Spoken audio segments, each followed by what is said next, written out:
Hi, I'm Wes Goldsmith, Fish Management Specialist here at Aquatic Control. In this video, we're going to try to highlight one of our lake management success stories. This is a lake community that has had us involved for a long time, but what really sets them apart is how well they continually try to learn more and improve the lake however they can.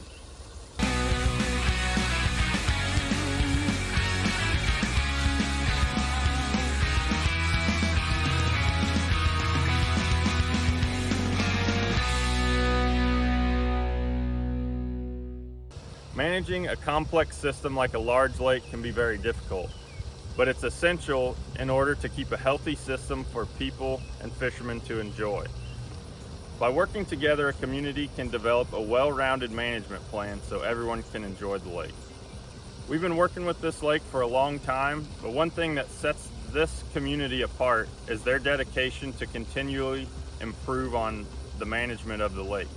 As you'll hear from our guests today, we've been working with this community for a really long time, but they're also doing some management practices on their own. If you're not familiar with how a typical bass tournament works, you're going to fish for 6, maybe 8-hour day. You're generally going to have a 2-person team in most of these tournaments, and you're going to weigh in the 5 biggest bass that you catch that day. They have to generally be 14 inches or bigger. But past that, you're just going to put your 5 biggest bass in the boat and you're going to bring them to the weigh-in at the end of the day. The bass fishing tournament results out here are what really caught our attention as of late.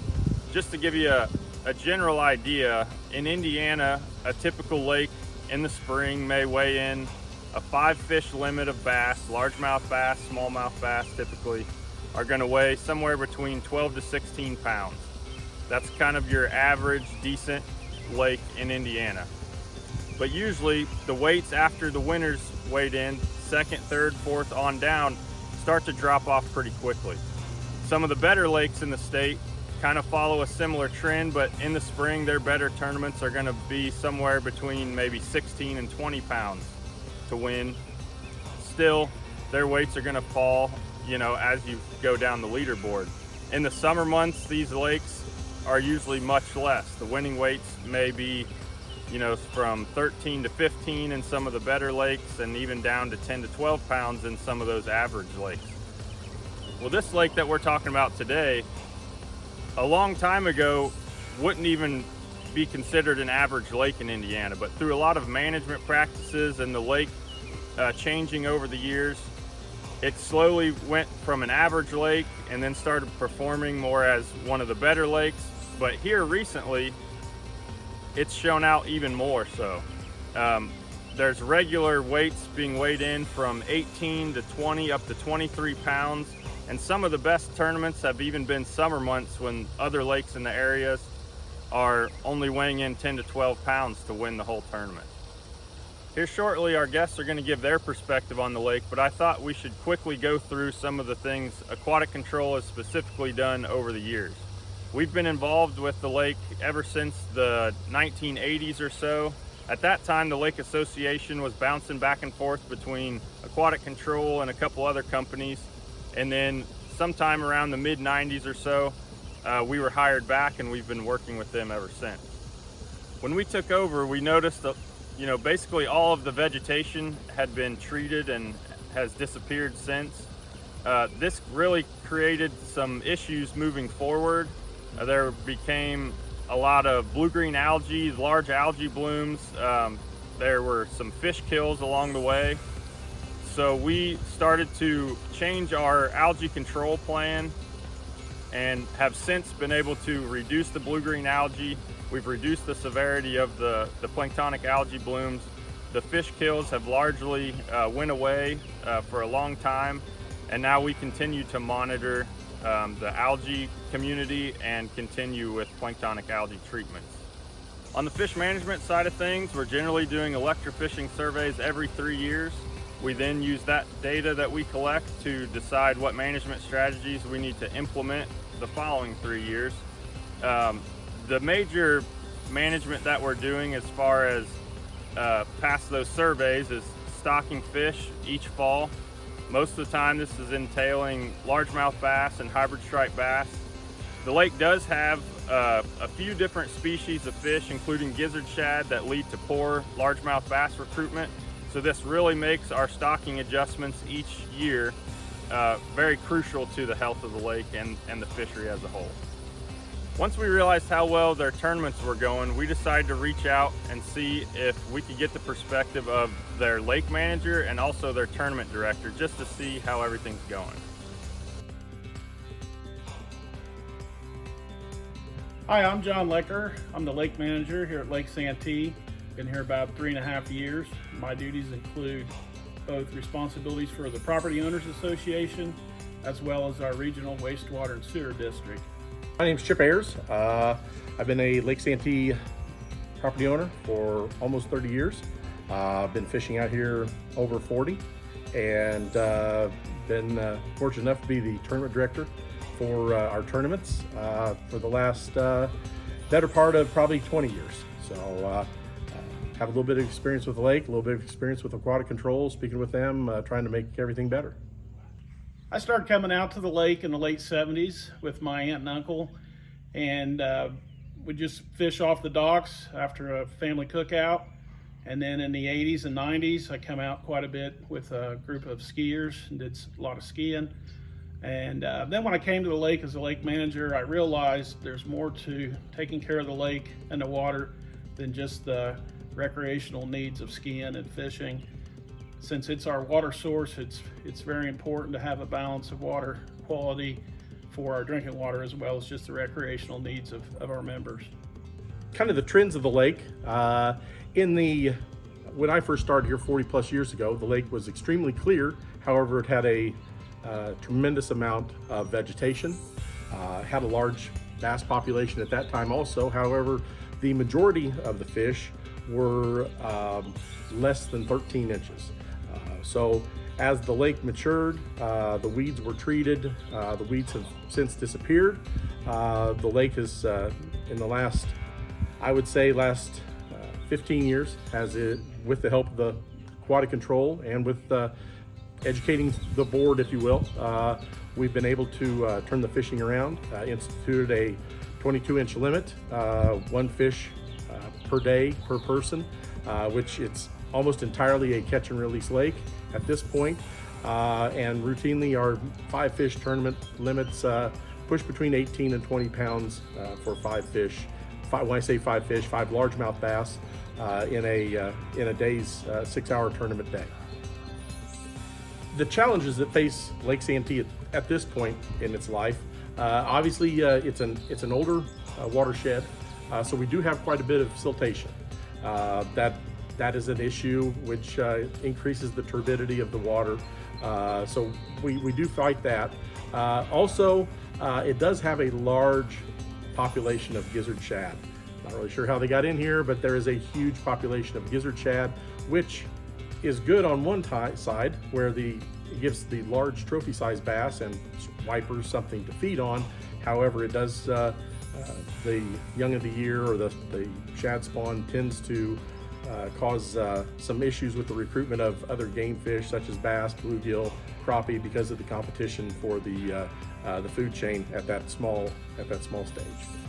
Some of the challenges we see here at Lake Santee are we're in a farmland area, so a lot of the upstream rainfall feeds into the lake, so we're dealing with not only silt and sediment from those fields, but also their farm chemicals with nitrogen and phosphorus. The other challenge we've had is as more houses are being built along the shoreline, we're losing cattails and vegetation to riprap and concrete. Additionally, any man-made lake always is faced with dredging issues, so the lake is filling in and we need to do more and more dredging. Some of the successes we've had here at Lake Santee have been involved with our water monitoring to tell us what kind of water applications we need every summer. We also do fish stocks every few years, and before those we do a fish survey to see the health of our fishery and what type of adjustments we should make to those fish stocks. To give you some back history, several years ago, probably 20 years ago, a 7 fish bass limit would weigh a good day would be 12 to 13 pounds. As the lake obviously has matured, with the help of Aquatic Control, Wes, Nathan, and all those fine folks there, we've been able to, I say we, the lake community, have been able to instill some different practices through stocking, through management of the resource, and through an overall management of the ecology of the lake, to where the population now of bass and bluegill are starting to grow. We're starting to see larger bluegill are starting to mature, and we're seeing those fish of a trophy type size, or bluegills that are approaching a pound, the wipers that have a tremendous growth potential because of the management and able to control the shad. We're continuing to look for ways to improve our overall lake community and improve membership, and part of the fish stock and having a good fishery draws people to the lake. We've had many more members and new homes, and people becoming residents out here versus just a weekend destination. One of the programs that our fishermen have we've come up with, and it's been embraced by every angler that takes part in our USA Bass tournaments, USA Bassin, is that every tournament, each team, a two-man team, donates $2 for the day. Those funds are kept and they're escrowed until the end of the year, at which time we purchase adult-size largemouth bass from a certified fish hatchery, and we have those fish transported here and they're released. We are having some ongoing efforts to educate our membership about their shorelines, and adding water plants. Any kind of water plants along the shoreline helps with the water filtration. Additionally, educational workshops on lawn fertilizing, what type of fertilizer to use. Try not to fertilize in the spring when the rain just drains that fertilizer right into the lake. Additionally, refrain from blowing leaves into the lake. All of those things can help with our overall water quality, reduces the amount of treatment we need to make every summer, and just continue to monitor our water quality and work with our treatments and fish surveys and fish stocks to continually make this a very vibrant fishing lake. One of the current activities that we're doing that's been successful is dredging. We removed about 1,400 cubic yards in a cove in 2022, and right after that we started to notice a little bit of improvement in our water clarity, and of course any improvement in the water quality, water clarity, helps our raw water source at the water plant. Since the lake is our intake for our drinking source, any kind of improvements we can make to the raw water source reduces our cost and chemicals and filtration. So in addition to that, we started a creek bank stabilization and sediment pond build, and we're currently in the permitting phase. We're hoping to get through that, have this project out for bid this summer, and actually do the construction this fall to reduce the amount of sediment entering the lake and reduce our additional dredging costs. Working with Aquatic Control, we will continue communicating with them, being fully transparent with trying to tell them what our results are and what we're seeing on the water, and through the communications and that partnership, hopefully we can continue to make this one of the premier bass fisheries in the Midwest. As you can see, there's not just one management technique that can create a fun lake community that all stakeholders can enjoy. We've been heavily involved with Lake Santee for a long time, but what really sets this community apart is their dedication to continually improve the lake however they can. If you live at a lake community similar to this and have questions, please feel free to reach out.